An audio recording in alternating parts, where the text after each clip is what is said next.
नमस्कार विद्यार्थी मित्रांनो, MPSC जागरणवर आपले सहर्ष स्वागत आहे। आज आहे 12 मे 2026 आणि आजच्या दैनिक चालू घडामोडींवर आधारित महत्त्वाचे प्रश्न आपण या व्हिडिओमध्ये पाहणार आहोत। तरी सर्वप्रथम जर आपण नवीन असाल तर चॅनलला अवश्य सबस्क्राइब करा। चला तर मग आजच्या व्हिडिओला सुरुवात करूया। प्रश्न 1. अलीकडेच राष्ट्रीय तंत्रज्ञान दिवस कधी साजरा करण्यात आला आहे? याचे अचूक उत्तर आहे पर्याय बी, मे 11। स्पष्टीकरण: भारतात दरवर्षी मे 11 रोजी राष्ट्रीय तंत्रज्ञान दिवस साजरा केला जातो। हा दिवस 11 मे 1998 रोजी पोखरण येथे झालेल्या यशस्वी अणुचाचणीचे म्हणजेच ऑपरेशन शक्ती आणि भारताच्या तांत्रिक प्रगतीचे प्रतीक आहे। या दिवशी देशातील शास्त्रज्ञ, अभियंता आणि त्यांच्या तांत्रिक कामगिरीचा गौरव केला जातो। प्रश्न 2. अलीकडेच कोणता देश प्रतिष्ठित 2026 आशियाई भारोत्तोलन चॅम्पियनशिपचे यजमानपद भूषवणार आहे? याचे अचूक उत्तर आहे पर्याय सी, भारत। स्पष्टीकरण: भारत गुजरातच्या गांधीनगरमध्ये प्रतिष्ठित 2026 आशियाई भारोत्तोलन चॅम्पियनशिपचे यजमानपद भूषवण्यासाठी सज्ज आहे। 44 वर्षांत पहिल्यांदाच आपला देश या स्पर्धेचे यजमानपद भूषवणार आहे। आता पाहू भारताशी संबंधित इतर चालू घडामोडी। जागतिक स्थलांतर अहवाल 2026 नुसार जगात सर्वाधिक प्रेषण म्हणजेच रेमिटन्स प्राप्त करणारा देश भारत ठरला आहे। भारत आणि युरोपियन युनियनने संयुक्त ईव्ही बॅटरी रिसायकलिंग उपक्रम सुरू केला। कैरो येथे आयोजित ISSF ज्युनियर वर्ल्ड कप 2026 मध्ये भारताने पहिले स्थान पटकावले। ऋतिका श्री ही भारताची पहिली ट्रान्सजेंडर म्हणजेच तृतीयपंथी क्रिकेट पंच बनली आहे। भारत जांभळाच्या विकासाचे उगमस्थान म्हणून समोर आला आहे। आशियातील सर्वात लांब एलिव्हेटेड वन्यजीव कॉरिडॉरचे उद्घाटन भारतात करण्यात आले। भारत 2028 मध्ये होणाऱ्या हवामान बदल शिखर परिषदेच्या यजमानपदातून मागे हटला आहे। मेनका गुरुस्वामी या भारताच्या पहिल्या LGBTQ राज्यसभा सदस्य बनल्या आहेत। प्रश्न 3. अलीकडेच पंतप्रधान मोदींनी कोठे अत्याधुनिक सुविधांनी सज्ज असलेल्या सिंधू हॉस्पिटलचे उद्घाटन केले आहे?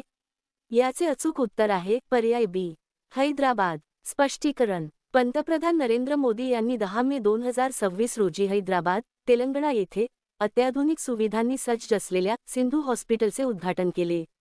वैशिष्ट्य: हे रुग्णालय कर्करोगावर लक्ष केंद्रित करणारे, मल्टीसुपर स्पेशालिटी चतुर्थक सेवा देणारे एक ना नफा संस्था म्हणून कार्यरत रुग्णालय आहे। येथे कर्करोगासाठी केमोथेरपी, रेडिएशन थेरपी आणि बोन मॅरो ट्रान्सप्लांट यांसारख्या आधुनिक वैद्यकीय सुविधा उपलब्ध असतील। प्रश्न 4. अलीकडेच मुंबईस्थित पश्चिम नौदल कमांडचे पुढील flag officer commandant in chief म्हणून कोणाची नियुक्ती करण्यात आली आहे?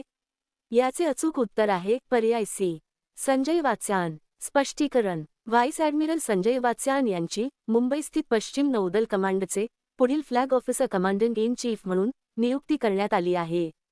ही नियुक्ती 31 मे 2026 रोजी भारतीय नौदल प्रमुखांच्या बदलानंतर लागू होईल, जेव्हा विद्यमान पश्चिम नौदल commander vice admiral Krishna Swaminathan हे ॲडमिरल दिनेश त्रिपाठी यांची जागा घेऊन नवीन नौदल प्रमुख बनतील। आता पाहू इतर महत्त्वाच्या नियुक्त्या। NS राजा सुब्रमणी यांची भारताचे तिसरे चीफ ऑफ डिफेन्स स्टाफ म्हणजेच CDS म्हणून नियुक्ती करण्यात आली। अग्रगण्य बायोटेक कंपनी बायोकॉन लिमिटेडच्या नवीन प्रमुख म्हणून क्लेअर मजुमदार यांची निवड झाली। केंद्रीय चित्रपट प्रमाणन मंडळाच्या म्हणजेच CBFC अध्यक्षपदी शशी शेखर वेंपती यांची नियुक्ती करण्यात आली। ॲडो कंपनीने मनोज नागपाल यांची ग्लोबल डिलिव्हरी सेंटरचे उपाध्यक्ष म्हणून नियुक्ती केली। प्रसार भारतीच्या नवीन अध्यक्षपदी प्रसून जोशी यांची नियुक्ती करण्यात आली आहे। NCLTचे नवीन अध्यक्ष अनुपिंदर सिंग ग्रेवाल बनले आहेत। नीती आयोगाच्या ईशान्य भारताच्या पहिल्या महिला पूर्णवेळ सदस्य डॉक्टर जोराम अनिया बनल्या आहेत। भारत खेडा यांनी MSME सचिव म्हणून पदभार स्वीकारला। प्रश्न 5. अलीकडेच चौथी भारत आणि आफ्रिका फोरम शिखर परिषद मे 31 रोजी कोठे आयोजित केली जाणार आहे?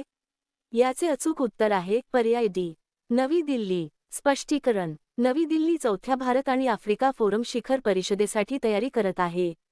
आफ्रिकेचे प्रमुख नेते, ज्यामध्ये अनेक राष्ट्राध्यक्ष आणि सरकार प्रमुखांचा समावेश आहे, या महिन्याच्या 31 तारखेला नवी दिल्ली येथे आयोजित होणाऱ्या या शिखर परिषदेत सहभागी होतील। प्रश्न 6. युनेस्कोने कोणत्या राज्यासोबत बांबू, वेत आणि लाकडापासून बनवलेल्या पुलांच्या रुसोआम अभियांत्रिकी पद्धतींचे दस्तऐवजीकरण करण्यासाठी भागीदारी केली आहे? याचे अचूक उत्तर आहे पर्याय बी, सिक्कीम। स्पष्टीकरण. युनेस्कोने सिक्कीम सरकारसोबत ही भागीदारी केली आहे. उद्देश: लेपचा समुदायाद्वारे खांगचेंदजोंगा बायोस्फिअर रिझर्व्हमध्ये निर्माण केलेल्या बांबू, वेत आणि लाकडाच्या पारंपरिक पुलांना, ज्यांना रुसोआम म्हणतात, त्यांच्या स्वदेशी अभियांत्रिकी वारशाचे दस्तऐवजीकरण करणे. महत्त्व: हे पूल हवामान अनुकूल, पर्यावरणास पूरक आणि विशेषतः हिमालयीन क्षेत्रात आपत्ती व्यवस्थापनासाठी एक उत्तम उदाहरण आहेत. सिक्कीम राज्याची माहिती. राजधानी गंगटोक. मुख्यमंत्री प्रेमसिंग तमांग. राज्यपाल ओमप्रकाश माथुर. आता पाहू सिक्कीमशी संबंधित इतर चालू घडामोडी. सिक्कीम देशाला पहिले पेपरलेस म्हणजेच कागदमुक्त न्यायपालिका राज्य घोषित करण्यात आले आहे. भारतीय सैन्याने सिक्कीममध्ये सीमा रेडिओ स्टेशन सिक्कीम सुंदरी लॉन्च केले. भारतीय सैन्याच्या त्रिशक्ती कोरदद्वारे सिक्कीममध्ये ऑपरेशन हिमसेत राबवण्यात आले. सिक्कीमची स्तुती प्रधान हिची विश्व युवा संसद 2026 मध्ये भारताचे प्रतिनिधित्व करण्यासाठी निवड झाली. 49व्या युनेक्स सनराइज ज्युनियर नॅशनल बॅडमिंटन चॅम्पियनशिपचे आयोजन सिक्कीममध्ये केले जाईल. इंडियन ऑकिंग फेस्टिव्हल 2026 सिक्कीममध्ये आयोजित करण्यात आला. प्रश्न 7. अलीकडेच चर्चेत असलेल्या येलदिरी महान क्षेपणास्त्राची निर्मिती कोणत्या देशाने केली आहे? याचे अचूक उत्तर आहे पर्याय सी, तुर्की. स्पष्टीकरण. अलीकडेच मे 2026 मध्ये चर्चेत आलेले येलदिरी महान क्षेपणास्त्र तुर्की या देशाने विकसित केले आहे. प्रमुख वैशिष्ट्ये: हे तुर्कीचे पहिले आंतरखंडीय बॅलिस्टिक क्षेपणास्त्र आहे. मारक क्षमता सुमारे 6000 किलोमीटर. वेग: हे मॅक 9 ते मॅक 25 म्हणजेच हायपरसोनिक वेगापर्यंत पोहोचू शकते. येलदिरी महानचा तुर्की भाषेतील अर्थ वीज असा होतो आणि हे लिक्विड फ्युएल इंजिनवर आधारित आहे. तुर्की देशाची माहिती. राजधानी अंकारा. चलन तुर्की लिरा. राष्ट्राध्यक्ष रेसेप तय्यप एर्दोगन. प्रश्न 8. अलीकडेच पंतप्रधान मोदींनी कोठे नवनिर्मित ध्यान मंदिराचे उद्घाटन केले आहे? याचे अचूक उत्तर आहे पर्याय सी, बेंगळुरू. स्पष्टीकरण. पंतप्रधान नरेंद्र मोदी यांनी 10 मे 2026 रोजी बेंगळुरू येथील आर्ट ऑफ लिव्हिंग इंटरनॅशनल सेंटरमध्ये नवनिर्मित आणि भव्य ध्यान मंदिराचे उद्घाटन केले. हे उद्घाटन आध्यात्मिक गुरु श्री श्री रविशंकर यांच्या संस्थेच्या 45व्या वर्धापनदिनानिमित्त करण्यात आले. प्रश्न 9. अलीकडेच मोहन सिंग यांचे 78व्या वर्षी निधन झाले. ते कोणत्या खेळाचे प्रसिद्ध खेळाडू होते? याचे अचूक उत्तर आहे पर्याय बी, फुटबॉल. स्पष्टीकरण. 7 मे 2026 रोजी निधन झालेले मोहन सिंग हे प्रसिद्ध फुटबॉल खेळाडू होते. ते 1970च्या दशकातील दिग्गज मिडफिल्डर होते. त्यांनी 1972च्या प्री ऑलिम्पिक स्पर्धेत भारताचे प्रतिनिधित्व केले होते आणि कोलकाता येथील नामांकित ईस्ट बंगाल व मोहन बागान या क्लबकडूनही ते खेळले होते. प्रश्न 10. अलीकडेच कोणत्या राज्य सरकारने वाहनांवर धर्म आधारित ओळख चिन्हांच्या प्रदर्शनावर बंदी घातली आहे?